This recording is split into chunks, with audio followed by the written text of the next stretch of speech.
अस्सलाम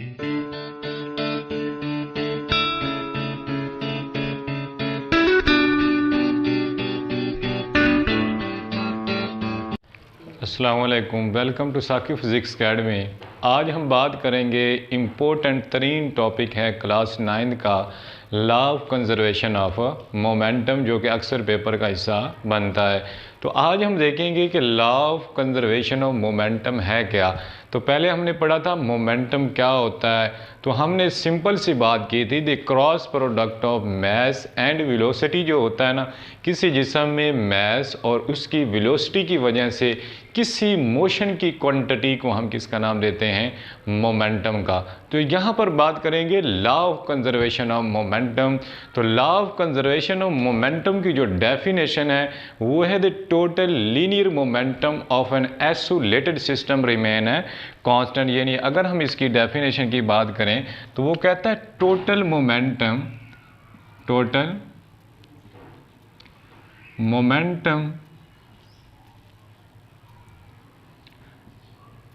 of an isolated system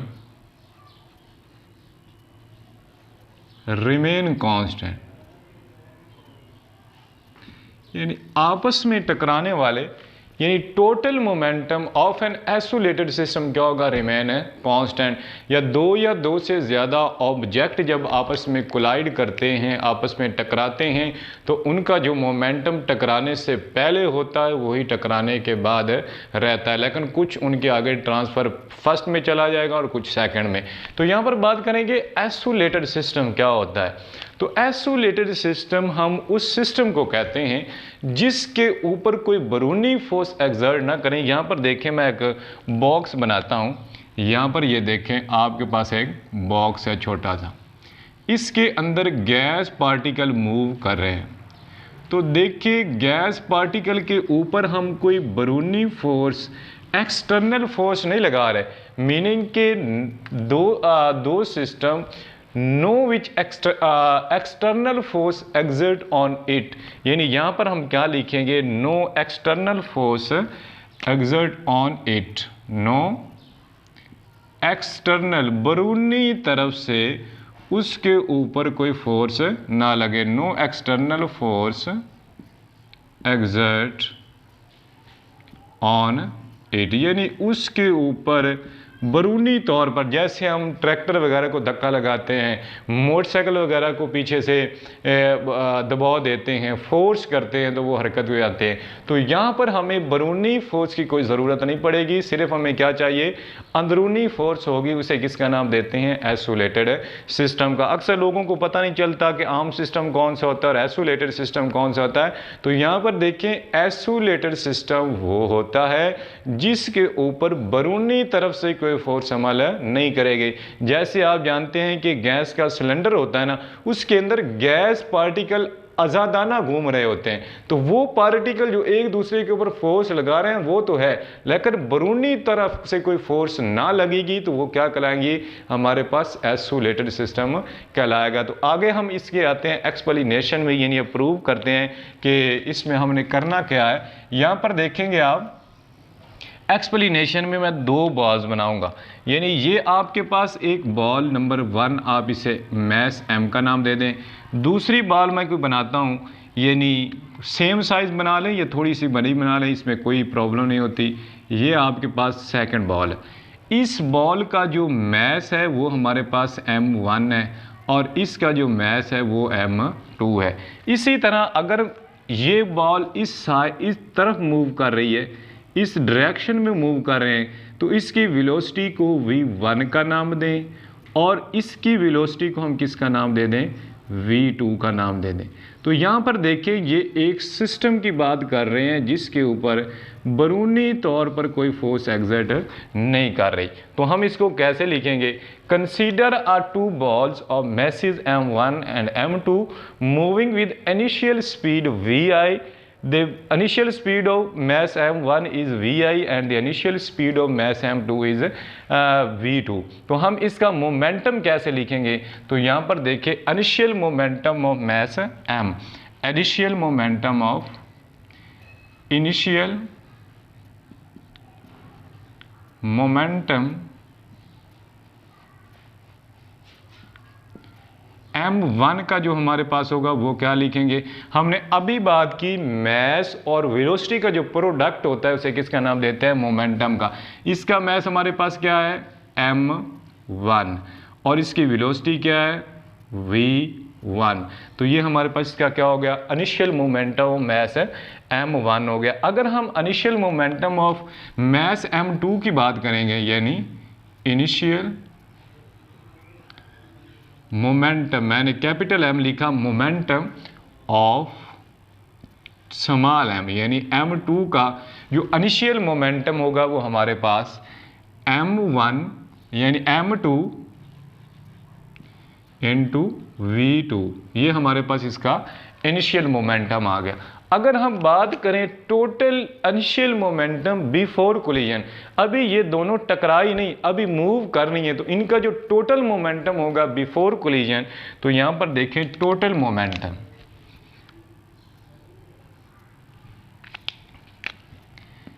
total momentum before collision, collision के बाद से पहला का जो मोमेंटम हमारे पास आएगा, initial momentum of m1, initial momentum of m2, तो इन दोनों को हम ऐड कर देंगे, यानी m is equal to m1 v1 plus m2 v2। तो इसको इक्वेशन नंबर आप 1 का नाम दे दें कि टकराने से पहले जो बॉडी का मोमेंटम था दोनों बॉल्स का, वो m1 v1 और m2 प्लस v2 दोनों का सम था। अगर हम इसी सिस्टम को अब दोबारा लें, जब ये दोनों टकरा जाएंगे, तो फिर देखें यहाँ पर आपके पास एक सिस्टम है, ये वाला,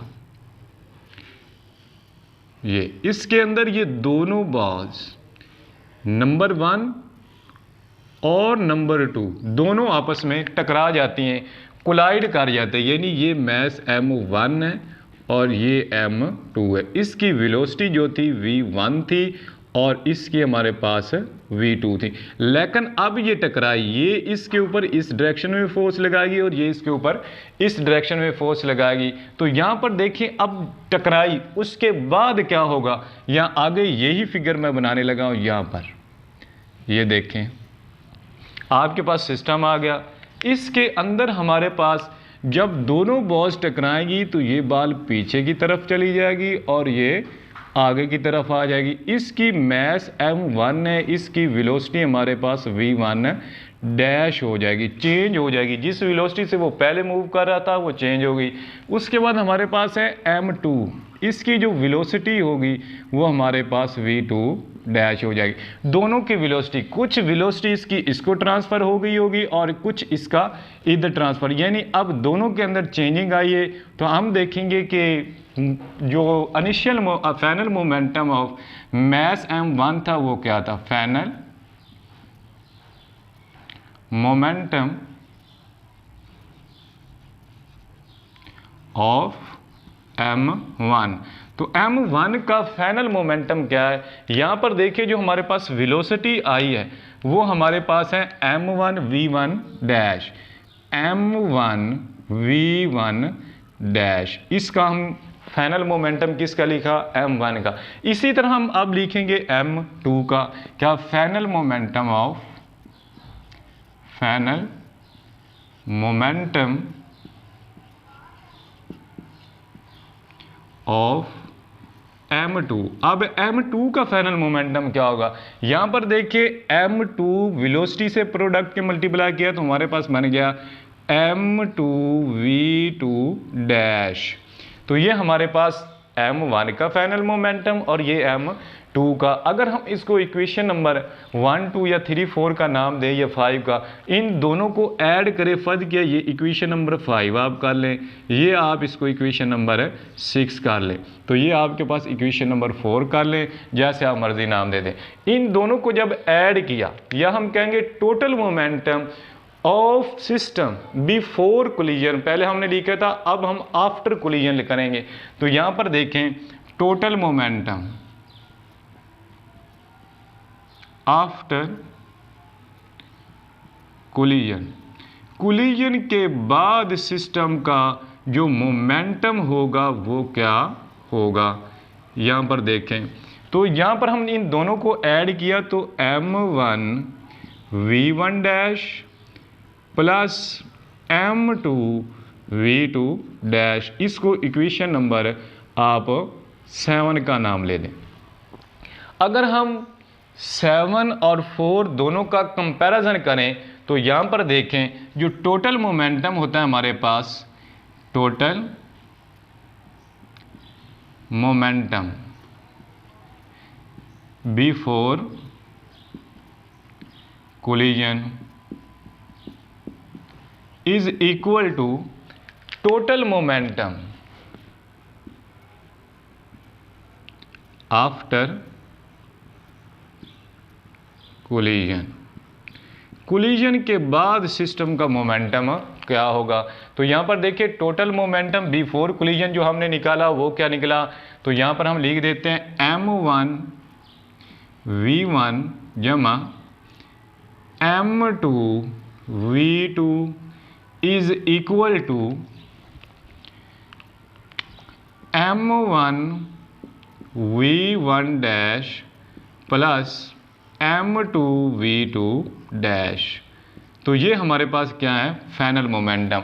तो हमने रिजल्ट क्या निकाला कि किसी जिस्म का टकराने से पहले का मोमेंटम और टकराने के बाद का जो मोमेंटम है दोनों सेम रहते हैं। तो वो कहते हैं ना, बाद को आते लोगों को पता नहीं होता कि मोमेंटम चेंज हो जाता, आगे पीछे हो जाता, नहीं, टोटल मोमेंटम जो होगा कोलिजन से पहले और बिफोर क्या होगा, रिमेन है, कांस्टेंट रहेगा। तो हमने पढ़ा कि total law of conservation of momentum क्या है, total momentum of an isolated system remain constant होता है। उसके बाद आइसोलेटेड सिस्टम क्या होता है, no external force exist on a system is known as isolated system, जिसके ऊपर कोई बैरूनी फोर्स अमल ना कर रही होगी उसे आइसोलेटेड सिस्टम का नाम दिया जाता है। उसके बाद हमने कंसीडर एक सिस्टम किया जिसके अंदर 2 बॉल्स हैं, स्मूथ हैं, हार्ड हैं, तो उसको हमने कहा एक की वेलोसिटी मैस m1 है और उसकी वेलोसिटी v1 है और दूसरी का m2 है और वेलोसिटी v2 है।